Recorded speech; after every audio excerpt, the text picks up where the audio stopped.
Stay tuned for an hour of a lot of interesting information and fun. Okay, let's get going. Good morning, Flint Taylor. How you doing, Mike?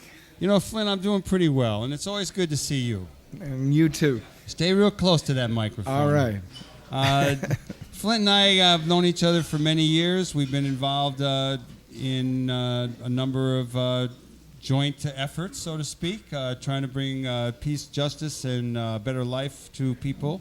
And I first met Flint when he had hooked up with the Peoples Law Office, and he went on to become a lawyer and to become one of the people involved in the Fred Hampton murder case. Flint, why don't you give us start right at the beginning. How did you get involved in becoming a lawyer? Well, I was at Northwestern Law School, and we were working with various movement organizations, including Black Panthers back in '68 and '69, and of course Rising Up Angry and yourself. And there were fateful... We needed lawyers. We all did.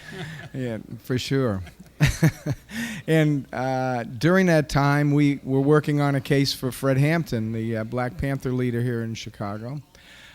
We were able to get him out of jail. He was in jail on a bogus case. But within a couple of months of that time, he was murdered in his bed. And that was a very important event in this city, but very, very impactful on me and the lawyers I was working with. And it really set the foundation for the People's Law Office. And we worked on getting justice in that case for his family and the other survivors of that raid for some 15 years. And that really set the framework for the work that we've been doing for the last 40 years now.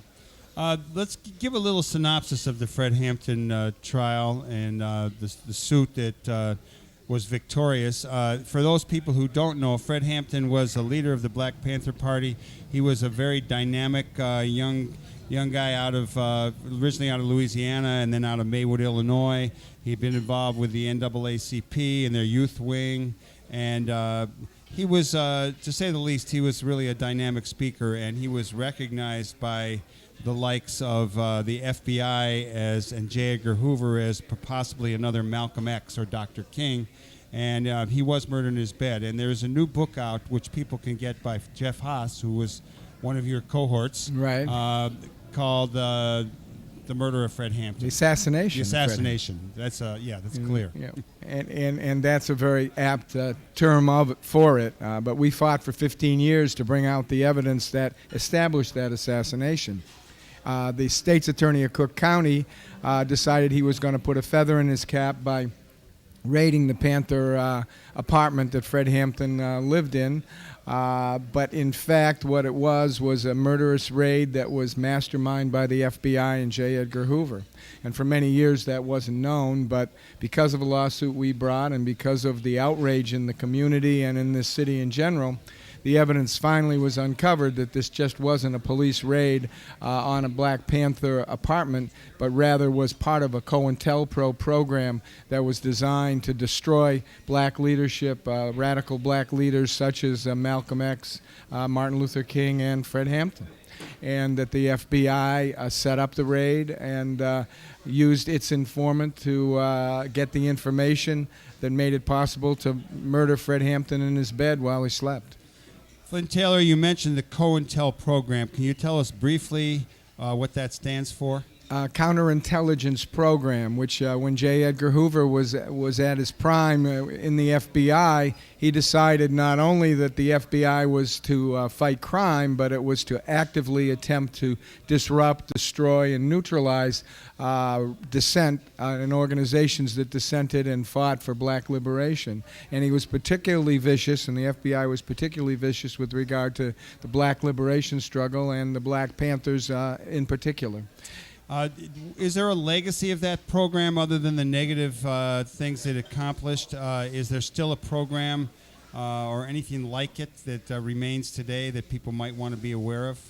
Well, it is a prototype for any kind of illegal activity that the government does either nationally or internationally with regard to organizations or governments. And yes, when you see the kinds of illegal activities that the government and the police engage in, that is just another form of a counterintelligence program. And when you see it, whether it's against terrorists, quote unquote, against independence fighters, or whatever it may be.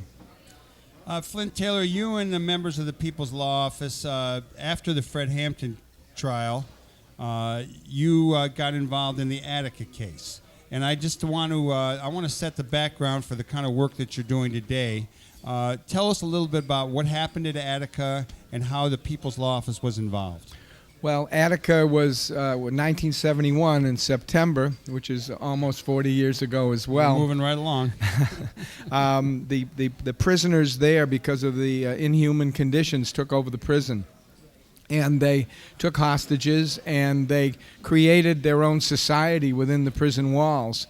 And Nelson Rockefeller was the governor at that time. A liberal Republican. And he decided that this couldn't happen, and he decided that it had to be stopped, and the prisoners were negotiating for various changes in the prison system and in their conditions.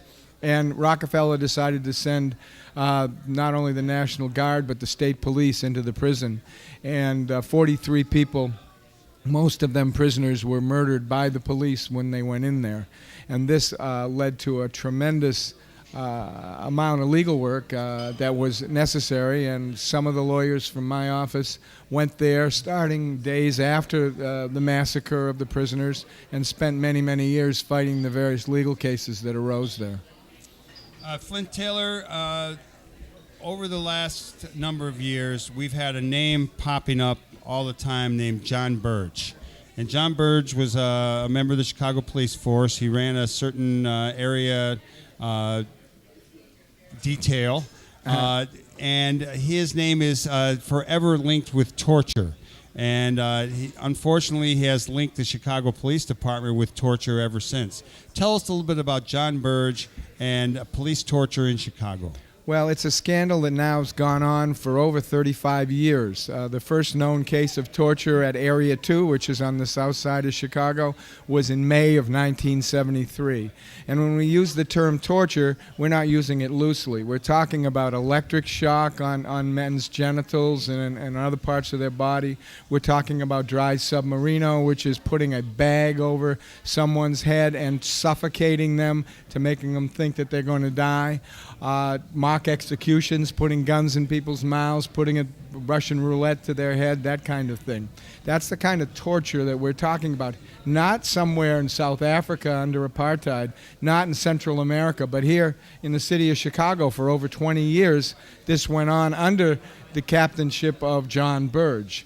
And it was countenanced not only by the higher-ups in the police department, but also by the state's attorney of Cook County, Richard Daley, Richard Devine, who was his first assistant and went on to be the state's attorney of Cook County. So this was a scandal that was specifically known to the highest officials in county and city government and was permitted to continue for 20 years.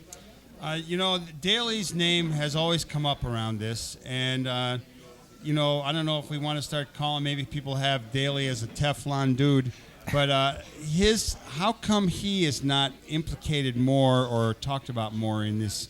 I mean, we hear about Richard Devine, and we'll talk more about him, but what about Daley? Well, we certainly try to bring forward the fact that Daley was made aware of police torture and evidence of police torture when he was state's attorney as early as 1982. Now, we know that finally, last year, or the year before last now, Burge was indicted, thanks to the work that we all did and the community did to bring this forward. Because it was so late in the game, Burge could not be indicted for torture. He was indicted a la Al Capone for things like perjury and obstruction of justice. If Daley had acted on the evidence that he had in 1982 that showed that a man by the name of Andrew Wilson had been electric shocked and bagged and all the kinds of things I was talking about, and that doctors doctors supported that. If he had prosecuted Burge back in '82, we wouldn't have had another 50, 75 cases of torture. We wouldn't have had men on death row based on false confessions tortured from them. But Daley, in that sense, was the pivotal person in permitting and countenancing and encouraging this torture scandal to go on for another 25 or 30 years.